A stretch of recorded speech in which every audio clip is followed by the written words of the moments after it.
the one hand, the allocation of the funds to North West was a success. North West claimed 17% of the funds, totalling £355 million.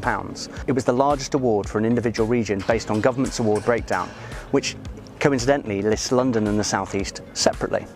But within Manchester specifically, there were only 3 successful bids totalling 60 million: Trafford, Wigan and Oldham.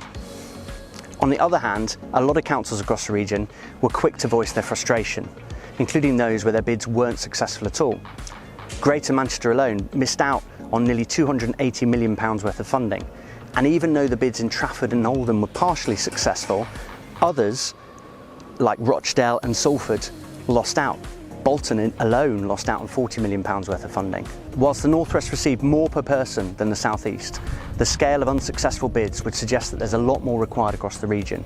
To add some context really here on the disparity of the North-South divide that we still see existing, it's worth remembering that the overall cost of Crossrail was some £18.9 billion to the taxpayer, and the overall pot for levelling up, which includes the South as I've already said, is £4.8 billion.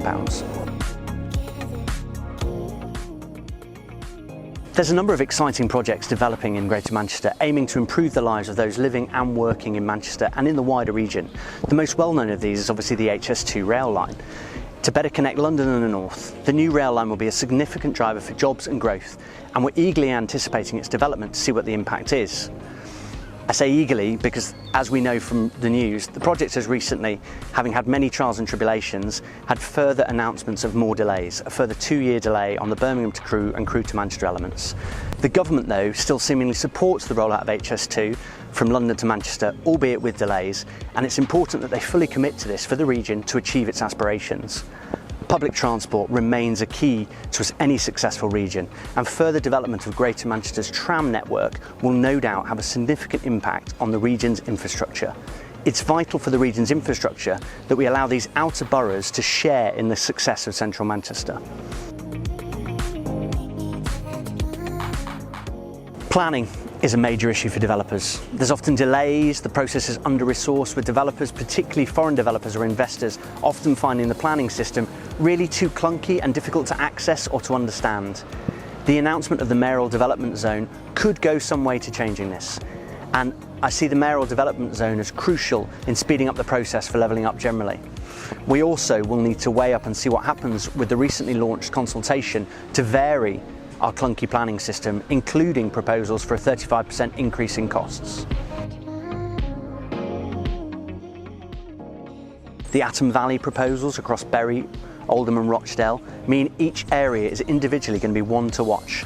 But there's lots of other exciting proposals or projects taking place across the Greater Manchester region. Bury in particular has other interesting proposals, including an aim to regenerate the town centre, with residential plans in the offing and further plans to upgrade its world-famous market, with the creation of new flexi hall for a variety of different events.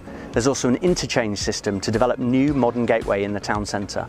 Whilst there have been plans to use the unsuccessful bid of levelling up funds to develop the Wythenshawe Civic Centre, Manchester City Council still seem keen on the idea, and the newly dubbed Wythenshawe Civic has great infrastructure links and is close to the planned and highly famed HS2 links, and plans have been outlined to significantly diversify the area with the introduction of new homes, affordable office space and a new creative hub. The aim here, it seems, is to inject some life into Wythenshawe, so the area is certainly one to watch. Over in Wigan, 2 potential schemes have been suggested. First option could see the introduction of over 500 homes and a new food and beverage establishment, whereas the second option could see the introduction of 300 homes and the creation of new commercial properties. The Wigan and Bolton Growth Corridor aims to create new homes and new employment opportunities in the area, and it certainly makes the area, with good rail links to Manchester and Liverpool, another watch zone.